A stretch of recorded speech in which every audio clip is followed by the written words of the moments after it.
akan sebagai intervensi atau untuk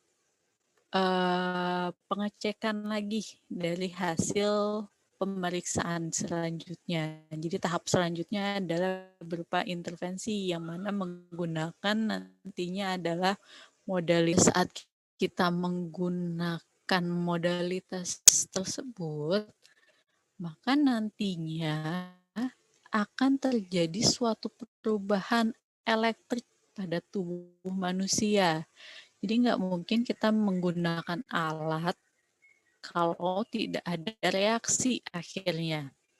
Nah, perubahan elektrik tersebut ketika masuk ke dalam tubuh, maka nanti sekitar 2/3 berat badan kita ini akan masuk ke cairan. Nah, kemudian lebih dari setengahnya akan ada di sel, yang akhirnya aktivitas dari pengaruhi aktivitas tubuh yang mana nanti dipengaruhi oleh komponen sel, sehingga ada yang namanya tissue response. Jadi ketika adanya stresor fisika, baik itu dari US, MWD, TENS, atau infrared, nah stresor fisika tersebut nanti akan masuk ke dalam jaringan tubuh. Ketika dia sudah masuk ke jaringan tubuh, maka akan membentuklah suatu reaksi. Reaksi-reaksi tersebut ada yang kalau misalnya pakai IR, SWD, atau MWD, nanti akan muncul reaksi heating, hangat, bahkan sampai panas. Kemudian kalau pakai TENS, nanti reaksinya beberapa orang, kalau bahasa awamnya ini seperti tersetrum. Oke. Terus juga ada yang menggunakan US, ada yang bilang katanya kalau pakai US itu terasa seperti agak linu, terutama kalau misalnya pas kena ke nerve-nya atau ke joint-nya. Nah, dari reaksi-reaksi fisiologis tersebut nanti akan menghasilkan suatu pengaruh terapi. Pengaruh dari modalitas tersebut endingnya ya ada yang merasa nyaman, lebih rileks, ada yang akhirnya nyerinya hilang, kayak merilis atau mengurangi dari si pain tersebut. Jadi semua modalitas fisioterapi itu ada plus, ada minusnya. Makanya jangan dijadikan yang utama. Kenapa ada plus minusnya? Ada beberapa modalitas yang tingkat radiasinya tinggi. Ada yang modalitas yang bisa memantik sel kanker menjadi menyebar.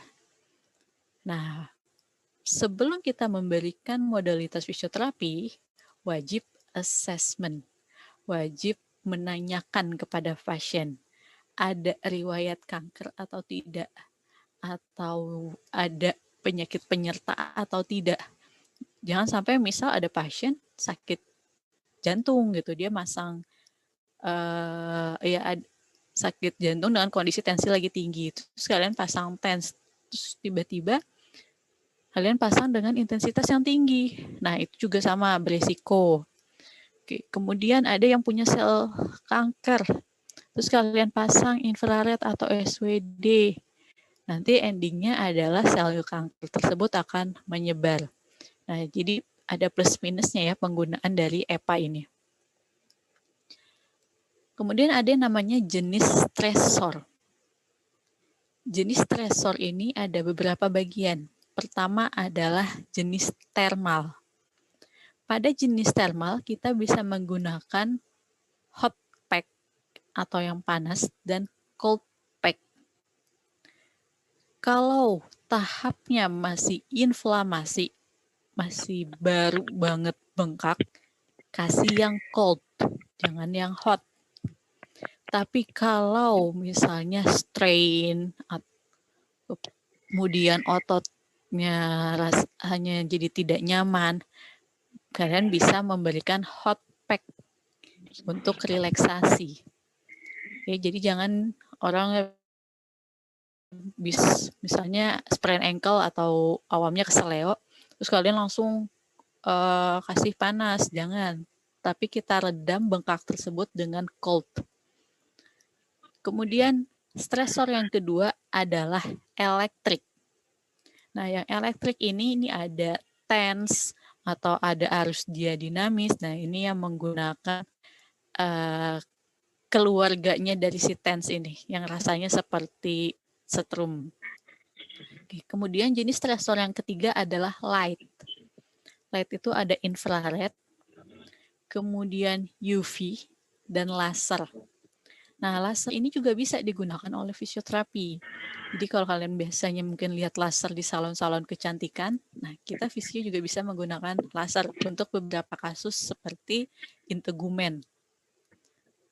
Ya, jadi urusan ya perkulitan lah. Nah, ini bisa oleh fisioterapi juga. Tapi di luar dari urusan kecantikan. Itu bukan ranah kita. Kemudian jenis stresor yang selanjutnya adalah chemical, obat-obatan. Kalau yang obat-obatan, ini bukan bagian kita juga. Kita tidak pernah merekomendasikan obat kepada pasien. Itu dilarang. Lalu stresor yang selanjutnya adalah mekanik. Mekanik ini kita bisa dengan bantuan air atau hydro. Mungkin pernah dengar atau pernah lihat ada hydroterapi. Jadi fisioterapi ngasih exercise-nya di air. Jadi untuk beberapa kasus misalnya seperti pasien stroke atau kalau pasien anak ada cerebral palsy. Nah, itu biasanya mereka menggunakan modalitas air untuk treatment. Oke, modalitas yang pertama yang kita gunakan adalah infrared. Pernah lihat infrared? Atau pernah pakai? Ada yang pernah pakai? Ya, nanti ya pas skill lab offline. Kalian cobain infrared. Jadi infrared tersebut pancaran dari frekuensinya adalah 7 kali 1014 sampai 400 kali 1014 Hz dengan panjang gelombang 700 sampai 15.000. Nah, infrared ini dia panasnya tidak sampai ke jaringan dalam. IR hanya superficial, artinya hanya sebatas sampai di kulit aja. Tapi penggunaan infrared itu sinarnya tidak yang langsung menempel ke kulit. Jarak dari pemberian infrared adalah antara kulit dengan sinar sekitar 30 sampai 50 cm. Tidak boleh terlalu dekat ya IR dengan kulit. Nah, infrared ini kenapa tidak boleh terlalu dekat? Karena nantinya akan menimbulkan efek luka bakar. Jadi pada IR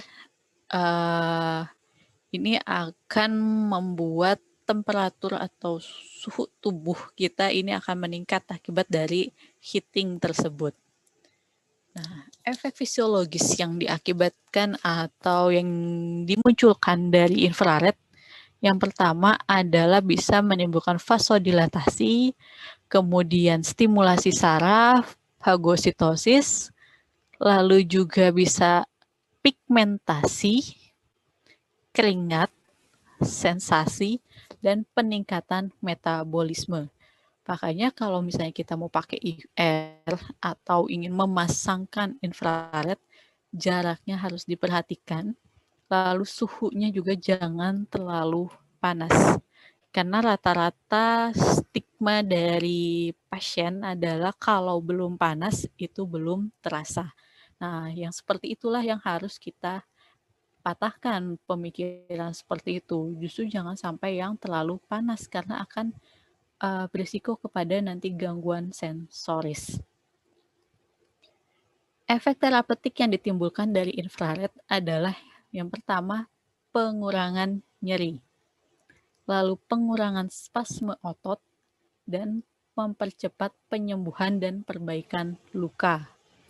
Tapi kalau IR aja yang kalian berikan, misalnya ada pasien datang cuman kalian kasih IR, ya mungkin sekitar 1-2 jam nyeri itu akan muncul lagi.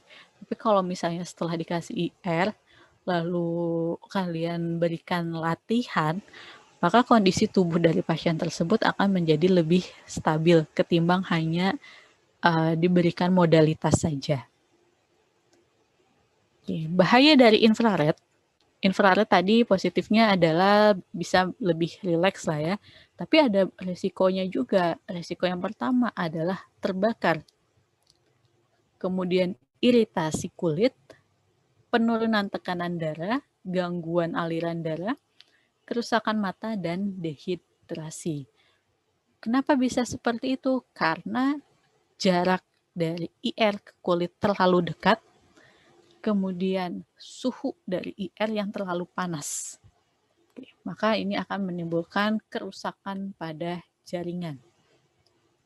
Nah, kalau misalnya kalian dapat pasien, lalu misalnya mau dikasih IR yang Bell's palsy ini biasanya di wajah, maka mata itu harus ditutup. Kalau kalian mau kasih IR ke pasien atau mau nyoba IR di area yang dekat dengan wajah, maka mata wajib ditutup, entah itu pakai kacamata Google atau kalian mau tutup pakai kapas atau pakai kain, ya silakan. Karena nanti bisa berakibat kerusakan pada mata.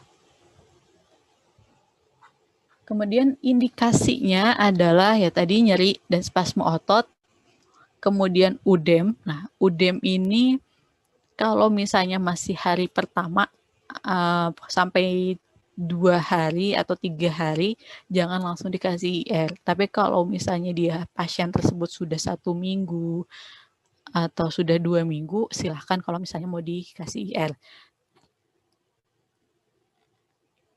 Beberapa kontraindikasi terhadap pemberian infrared adalah pada pasien yang memiliki gangguan sensasi panas.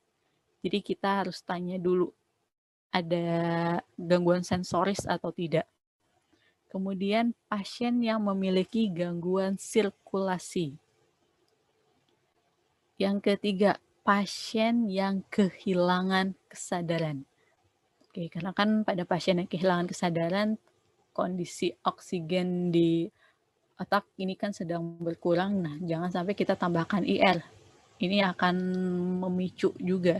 Karena kalau misalnya kita tambah IR dengan kondisi yang panas, kemudian pasien tersebut akhirnya dehidrasi, nah ini juga semakin memperparah kondisi pasien. Lalu ada penyakit kulit akut, kerusakan kulit, gangguan tekanan darah, gangguan regulasi, infeksi akut, dan tumor kulit. Ini kontraindikasi dari infrared. Maka infrared memang terlihat lebih ringan dibandingkan SWD dan MWD. Tapi tetap kita harus mengontrol dari pemberian infrared tersebut. Karena ya masalahnya adalah berkaitan tentang sensoris. Oke, sampai situ dulu. Ada yang mau ditanyakan tentang infrared? Izin bertanya.